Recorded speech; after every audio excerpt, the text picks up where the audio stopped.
Okay, we're back. Oops. Yes. So you shared from the stage. We're back with Yep. Maddie Ballman. If you are just joining us on the Be Ruthless Show, we've had some tech issues, uh, and we were discussing how we connected, and you had this moment. But that's how quickly manifestation in this world happens. And I'm Yeah. a person who didn't believe in it before. Uh, Hmm. so you make a thought. You hadn't spoken yet. You just decided you would. Well, yeah. So when I came back from lunch, after having, that email sent to me asking if I wanted to speak for high schoolers, I went straight to Kate. Like, you will not believe what just happened. She goes, "Do you want to speak about it?" I was like, Sure, I guess. It's funny that you mentioned the manifestation thing, though, because actually, one of the things that I manifested that I was unsure about, like, was becoming a mom. And the week after I came back is when I found out I was pregnant. So it's weird. It's weird. Unless you believe in all of it. I mean, Yeah. you didn't get pregnant there. It obviously had Well, already happened, but yeah.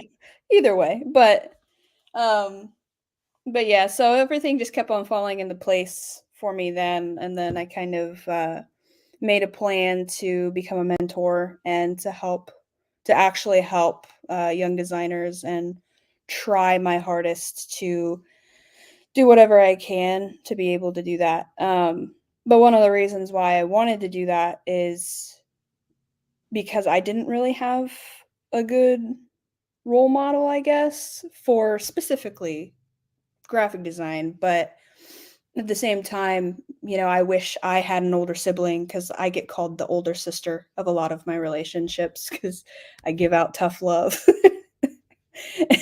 People come to me with their problems and I have to clean it up all the time. I'm the oldest of seven, so all of my younger sisters always come to me with boy problems, parent problems, you name it. But, I've taken that role in my life and I feel fulfilled in it. So I wanted to start the whole mentorship thing. So that kind of was like a catalyst to be able to get there. But yeah, manifestation. I guess knowing that you have 7 younger siblings explains part of it, but not too many people start their own business at 18 years old, Yeah. have it successful at that. Um, so how does that happen? So I think to clarify, I'm the oldest of seven between my biological father and the man who raised me, my dad. I only grew up with three of them, and I didn't learn about the other ones until later on in life, and that was one of the hardships that I had as a teenager is figuring out, oh, I have all of these other things that I need to worry about. So I think that was one of the things that made me, when I was a teenager at least, because we're all teen angsty, reckless, dumb kind of thing. But, your hormones, you want to figure out who you are. All these things are happening at once. And unfortunately for me, I had a lot of those things happen at once. And I had an abusive boyfriend. I was still in the same town that I grew up in, stuff like that. So all the drama was still there all the time. And when I went to college, I commuted. So I lived in Somerville, South Carolina for a while. And I went to school at Charleston Southern University for graphic design. And thankfully for me, our design program was so small that we were able to have one-on-one time with our professors, and I was able to spend a lot of my time in the graphic design labs because we were in the basement. We had our own rooms and everything. It was great. And one of the things that I didn't want was to work for corporate America. So why would I try? So one of the things that I'm very thankful for is all of our professors were really good about, you know, either take the career route and go corporate America, small business, whatever you want to do, or you can do freelance. And I really leaned into freelance. So that's kind of what started it. But I think on a deeper level, it was more so I wanted to escape from all the chaos elsewhere. So I was able to spend a lot of nights getting locked in the basement of CSU because I was there for too long or something like that. And, between, I wish I still had this energy, but between full time school, work at a local restaurant, internships, and freelancing, I was covered. I was covered with my brain, so I didn't have to think about the bad stuff going on. And I won't get too far into that, but it's hard. It really is, especially when you're a teenager and you don't know what's going on and you don't know how to handle things. And at the time I wasn't in therapy. I wasn't doing anything about my mental health. I didn't understand it. So I think a lot of the reason why it started to begin with was just to escape. And now I'm a workaholic. So some of those traits don't go away. Yeah, for sure. What would you say to the teenagers, young adults, with the way the world is trending and things like 988 becoming a little bit more socially acceptable? Yeah. There's still tons of stigmas, but this generation is the one changing it. Yeah, it is. I mean, really, truly, CU Boulder here out in Colorado, students are doing things that make me proud to be in this field. So Yeah. I feel like if there's someone going through it at your age, certainly an option to work it away and to busy it away. Yeah. But I believe that it still shows up somewhere, somehow, sometime. So with things moving in that direction, what would you say to those people with today's options available?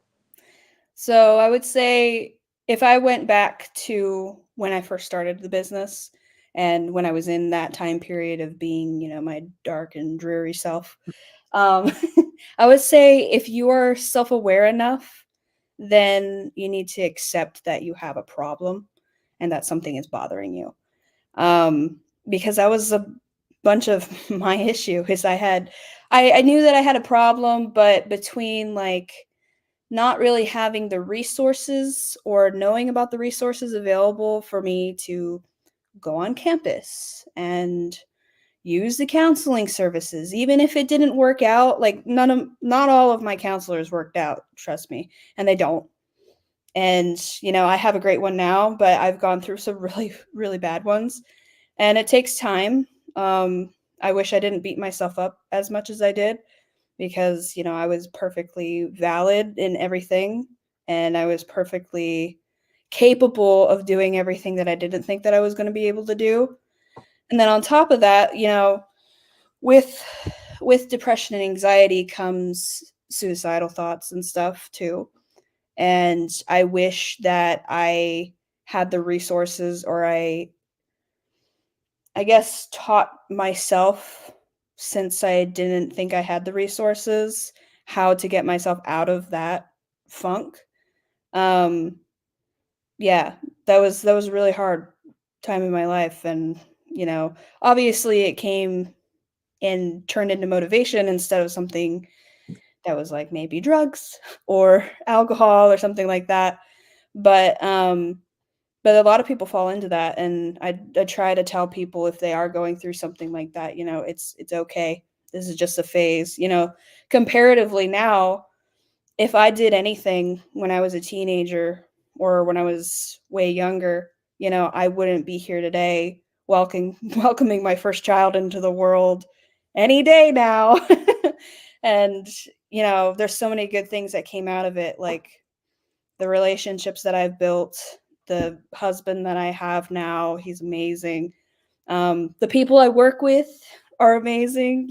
I wouldn't have all of these things if I had just given into, yes, I need help. Yes, I can do this. But instead, I did fall into like a victim mindset of, you know, nothing's ever going to get better. My life sucks. And it's easy to do that, I think. But I think we're human. We can all do that. You touched on something really important.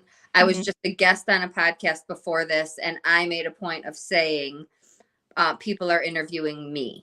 You have to find the right therapist, and you are allowed to say no, thank you. Like, I never, ever, ever at the end of a first appointment say, when are you coming back, or let's make the next appointment, because some people will just feel obligated and schedule. And I know that. And I don't want anyone to be afraid to say no. So I want you to leave, make your own decision, but other people run it differently. So people need to know, and it's not fun bouncing around, but they need to know they're in charge, like 100% in charge. Yeah. And actually it took probably, I'm on my like 6th therapist right now, and it took up to 6 people to give me a proper diagnosis of PTSD, rather than just, oh, you're manically depressed, you have anxiety, oh, let's treat it with talk therapy. It wasn't that this whole time. So, it takes a while, but like on the mental health side of things, obviously, like I said, it rooted from some things that have happened in my past, in my childhood, that while we're working over and we're paving the way toward, like, away from those things, they still happened and they still shaped me into who I am. But I'm glad that it went into motivation rather than drugs and alcohol and partying and all of that stuff, because that's not healthy either. But yeah. I say I just say I'm a chicken shit. That's how I avoided that. Any wisdom for you that helped you stay away from that lane? Yeah. Don't think about it, just do it. That was the big thing with my business specifically. Like, I was thinking about, oh, well, I can do this instead. Oh, well, I can do that instead. I can work on my business today instead of thinking about stuff. And sometimes you get wrapped up in your mind so much, and you're like, well, I should do this. Well, I should do that. That would help me. But just stop thinking about it. Just do it. Like, you have a laundry list of things to do in your brain, just do them. That's all you can do. You're not going to get over something if you don't just do it. So that was the big piece of advice that I got from, I think it was like 18 when I got that. But yeah. You mentioned connecting with your professors. Mm-hmm. That to me is hugely important for so many reasons, not only your future recommendation letters, or also your mental health. For sure. Yeah, there was times where we had 3 professors in our department. There were more that were like extra for art classes and stuff, but one of them I use as a mentor now. One of them is my ultimate hype man, and the other one was like a mother figure to me in college for a lot of the times. I remember once there was a desk in the hallway outside of their offices. They called it Maddie's office because I always sat there. And there was one day where I was just, you could see it in my face that I was going through something really awful. I can't remember what it was now. But the mother figure, she looked outside of her office and she's like, hey, come in here. Like, okay. So I went into her office. I closed the door. I laid on the floor and I just sobbed. And that was a relationship that I needed, and a lot of people don't have that in their universities. And I'm very, very, very thankful that I had that, especially during that time, because on top of that, I had the people there to support me in the bad times, and when I wanted to grow my business, and when I had good times, and when I needed a hype man, you know what I mean? So having those people in my corner was detrimental to everything, my success, everything like that. And of course I had family and friends and all of that, but I really credit a lot of my success to that program because it was just so one-on-one with us, and it was so tailored towards what we needed. whether that means our mental or our career. So, yeah. So again, high school, college, whatever stage you're in, I'm always encouraging my clients, and many don't love it. There's this anxiety. It's something we have to practice anything to get better. But this big bad teacher, this big powerful person who has control over our grade and our future, is a human being that cares about us if we let them become a person. And so however it has to be done, with someone helping you initiate a 3-way email, if mom and dad have to, like developing that connection with at least some 1 or 2 people plays a key role. And I went to Michigan with 30,000 undergrad. I still found favorite professors because you need people to make a big campus small. Yeah. And that's exactly what I want to do, though, with the mentorship stuff. I don't know if teaching in a high school capacity is for me. I do think that teaching collegiate would be really cool, but I want to be that for people too, because I had that, So that was a big part of that whole Dare to Dream event, was thinking about that, thinking about my future, what I want to do. Because, I mean, I'm only 25. I'm a whole life ahead of me, I know, but I've had to be an adult from a young age, and now I'm progressed and I'm always looking for the next thing. And when I went to Dare to Dream, I didn't know what I wanted to get out of it, but that's what I got out of it. So, yeah. So cool. Professors, universities listening, that's an option. True. Yeah. Yeah. Well, they joke all the time and said that if I ever wanted to come home to Charleston, because we're military, so we moved to Connecticut, but if I ever wanted to come home to Charleston and be an adjunct professor, then I can. It's like, you guys are hilarious. Me? Nobody would listen to me. I'm 25. Most of the people are older than me. Have you met? What was that? Have you met you? No. People listen. Yeah. We'll see. I have done more towards the mentorship thing, though. So there is a Artists Guild, the American Institute of Graphic Artists, or the AIGA. They have a chapter in almost every big city, and then almost every state as well. It's for graphic designers. I can't think of like an equivalent on something else, but it's a Graphic Artists Guild. And I actually was asked to be a mentor. So I currently have a mentee, and she's awesome. Her and I align a lot. So that was really cool to see. I'm hoping to start a mentorship program when I come back from maternity leave. So hopefully, with all of that said, I will be able to help those kids, because that's what we are. We're just a bunch of kids. Help them change their life if they want, that kind of route, if that makes sense. Freelancing or being an agency owner like I am, or something like that. But that's the main goal, is to use everything that I've been through towards motivation rather than continuing in misery, which is why I said the other day, since, we work together, since that's why I said the other day, I think a good title would be Misery to Motivation, because that's essentially what it is. And a lot of kids go through it. It's not just me. There's people all over the place that are struggling with things that are unfathomable, and they don't know what to do. And if they happen to want to be in the creative industry, I want to help them. You know what I mean? So let's define creative industry, because up until a few years ago, I would have told you I am not at all creative. I didn't consider writing creative, right? Yes. So let's clarify here. Mm-hmm. So the creative industry is anybody who actively creates.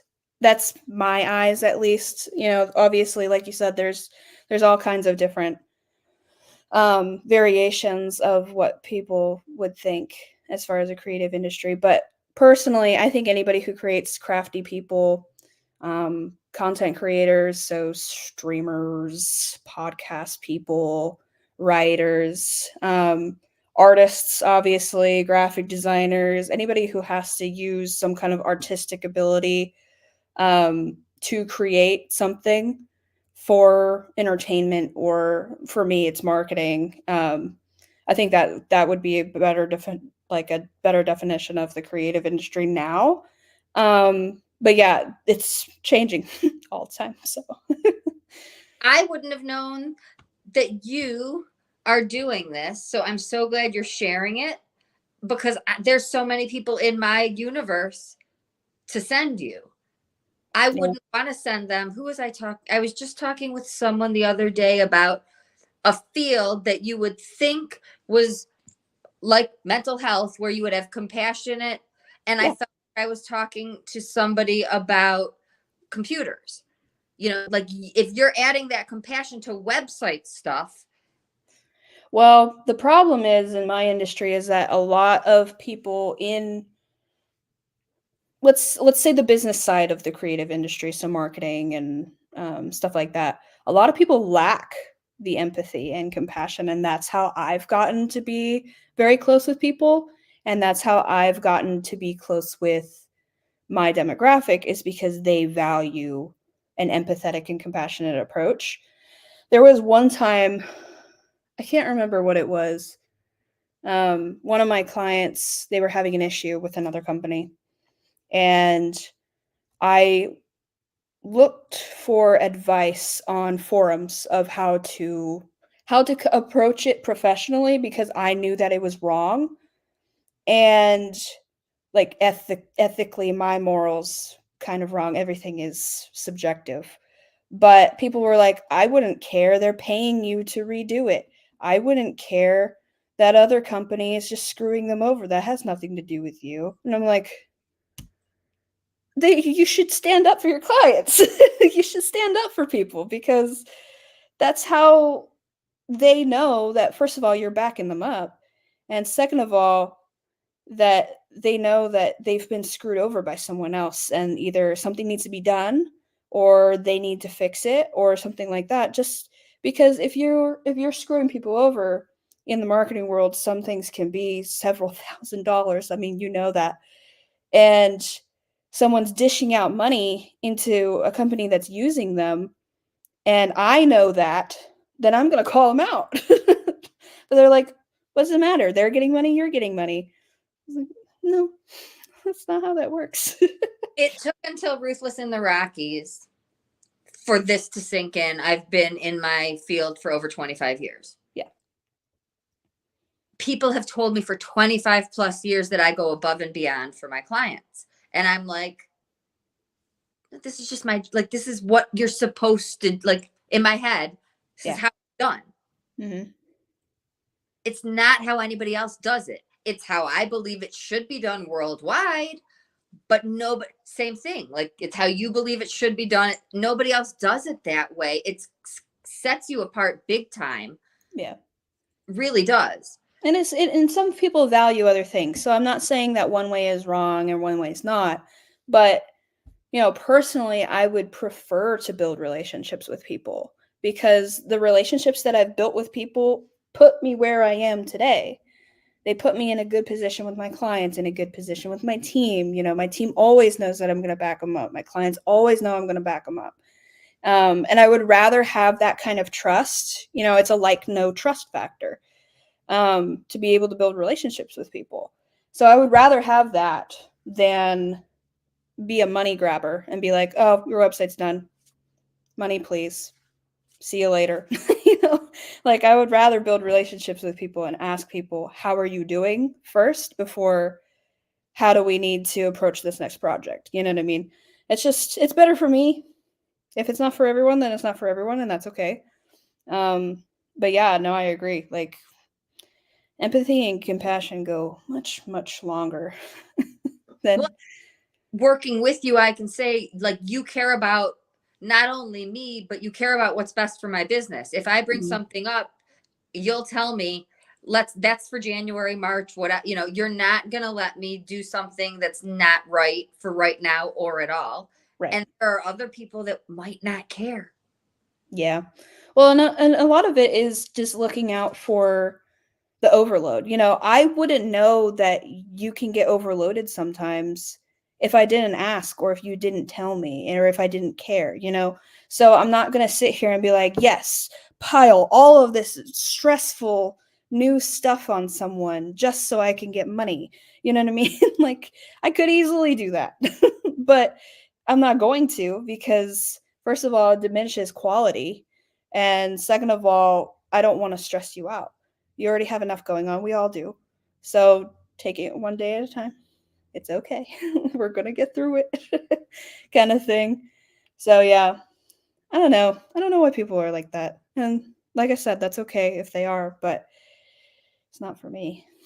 Right. And I think it sets you with anybody who I would be working with. That's what they would be looking for. I don't want, like, it's kind of why I refer to the doctors I refer to. If somebody does need medication, then I don't want you to, there are doctors who will see you for 5 minutes and you can leave.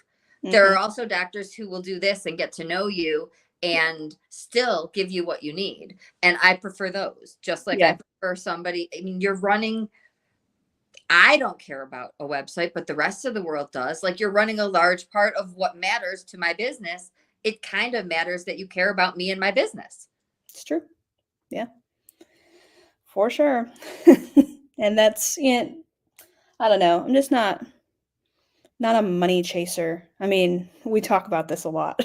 That we're undercharging. We do that a lot.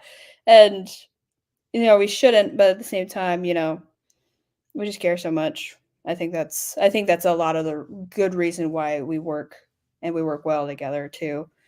But yeah, I mean, it's people like you that I want to help, people who actually give a shit, So What another thing that you posted a while ago, I've been wanting to do this forever. You're having a baby, who knows what life will look like. Yeah. You didn't get to have graduation, and you posted in a way that was so powerful. I made such a huge deal about this during COVID, and people made fun of me. Grief is grief. Endings not having an end, to me, that was a big deal. So you worked hard, you didn't get to celebrate. Yeah, that was rough. So in our college, we have a portfolio show every year for the seniors. And I remember my first year, they had their first portfolio show. And you get a booth, and you make all of these branded items. You get business cards and stickers and t-shirts, and you show off your portfolio. Actually, it's funny because I found my portfolio. You get this physical portfolio that you get your pages printed. I had it, this is custom engraved with my logo on it.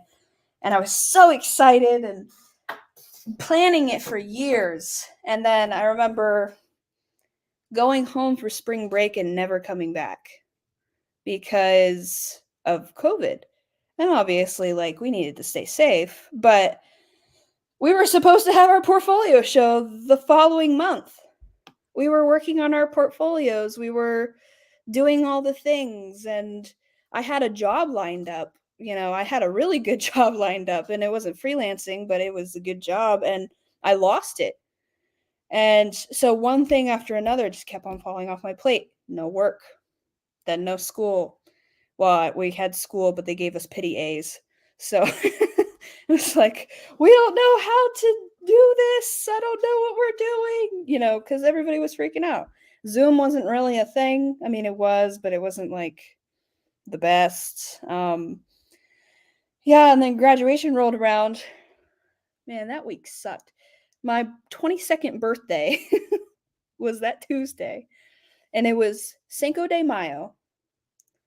Cinco de Maddie, sorry. This is what we joke about it, and we call it. I was turning 22 on a Tuesday, and it was Taco Tuesday on Cinco de Mayo. So it was the perfect thing. I couldn't celebrate, really. I hung out with my roommates, and we had a couple of friends that we knew were quarantined over, but couldn't do anything. Then that weekend, we went to Myrtle Beach to one of my roommates' beach houses just to be somewhere else because we were locked inside all day, every day. At this point, I had fully started my business and all of my clients got lost, so I wasn't doing anything. And that weekend, we were supposed to graduate, and the live stream came up. They were like, "Don't worry, we got you. We're still going to honor you." And none of the names for any of the graduates were in the live stream. So it was because it was pre-recorded, and they forgot to put them in. And so we were kind of just sitting there like, well, this is our life. This is how we're going to deal with it. And we had the opportunity, I think in 2021, to go and walk again. But at that point, you know, I don't want to go and sit in 90-degree heat in Charleston, South Carolina and go walk across a stage that I should have walked the year prior. But it sucked. We worked so hard for that. And it didn't happen. So, yeah, it was just one thing after another that year. But you know what? I met my husband that year. That was good. But the world's reaction, like me thinking this is a huge deal. We need to Yeah. do, there's high school, college, all over the world, people going through this. You're being silly. That's kind of how I feel the world is with grief, period. Yeah, I agree. Or there's this little window that you're allowed to feel, and then and so your post, even now, later, was powerful to me because people don't talk about it and it needs to be. And so to all of your, like, let's do something, let's have a part, let's do it, better late than never. It's not going to be the same, but you do deserve to be celebrated. Yeah, I agree. Did the school do anything? They fixed it. They fixed the live stream and they made it a little bit better, so that was good. It was about a month later, so that was good. Yeah, and then like I said, we had the opportunity if we wanted to walk, then we could, but I opted out of it. I didn't care. Like I said, I didn't want to sit in 90-degree heat in my black gown and my cap and stuff, but we still did the little things though. So like my roommate at the time was a photographer. Well, she still is a photographer, but no longer my roommate. She took my pictures downtown Charleston. It was a really fun little excursion thing that we did.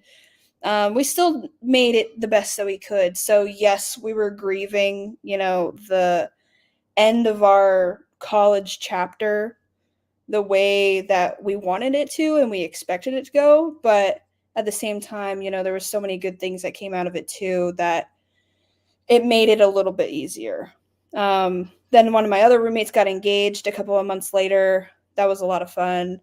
We got to make like a whole trip out of it, and obviously within quarantine guidelines with masks and all of that, but that was a lot of fun. Like I said, I had met my husband at that time, and I was taking him away from some grief that he was experiencing with, he lost his brother a couple of years ago, and that was really hard. And we were able to move through that together. And like just being in the military in general, especially nuclear program like he's in, that was a lot. It is a lot. It's very stressful. I don't think I would ever be able to do what he does. But, we were able to find motivation out of being miserable. Look at that. So, Yeah, all of that said, yeah. Know him, but your love is like my favorite love. You guys, he seems the best. So I would say, like, yeah, if it was a little bit of a COVID year before, if that was the rainbow at the end. Yeah, for sure. Good one. Yeah. Yeah, and we're so excited to welcome our little dude into the world. Just got his nursery all fixed up, and the only thing that needs done now is just putting his car seat in the car. Which will be good. Now, I'm going to be mad if I miss Thanksgiving because that's my favorite holiday. but it'll be fine. Universe. Yeah. Yeah. Let's listen. I mean, I would have laughed at me before, but I believe it now. So Yeah. But yeah. else you want people to know about you that I'm not asking? Oh God, I don't know. I'm not very good at talking about myself. Yeah. I mean, I guess like wrapped up thought is, you're never going to be stuck in one place for a long time. And whether that means that a long time is a year or a month or a week, you're allowed to feel what you feel. You're allowed to do what you can to get through it. But in the long run, you should always try your damnedest to be as positive as possible, because if it weren't for me finding hope in business or in my significant other at the time or something like that, then I wouldn't be here. And I'm so much happier, and I'm so glad that I was able to get through all that stuff, because it truly is just a chapter. Like, have you ever read a book that you love so much and you get through the entire book and you're like, oh God, it's done. It's kind of like that. Like, life just goes like that.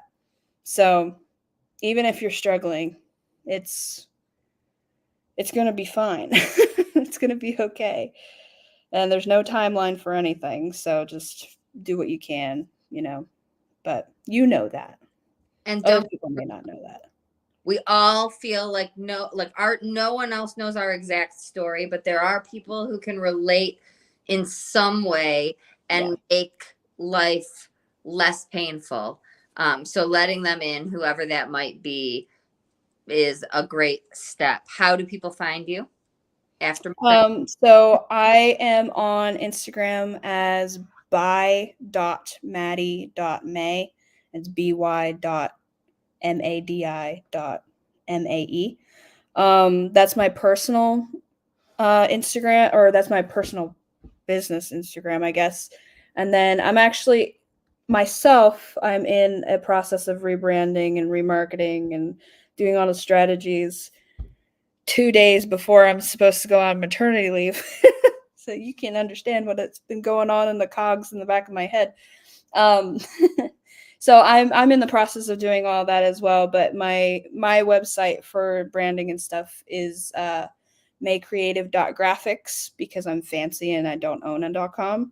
So, but yeah, those are the two places. I'm always open for DMs and open to talk to anybody who's struggling, especially in the creative business, because it's very hard right now. Finding jobs especially is very hard right now. Or just being an asset to people who may relate to me or something like that. I'd be happy to sit down and talk with them.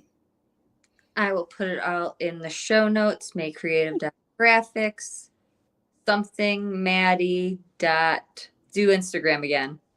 By Maddie May with dots in between. Got it. Yep. Thank you so much for spending time with us right before you are having a baby. Yep. Thank you for everything you do. Thank you for keeping me sane. To everybody listening, until next time, always be ruthless.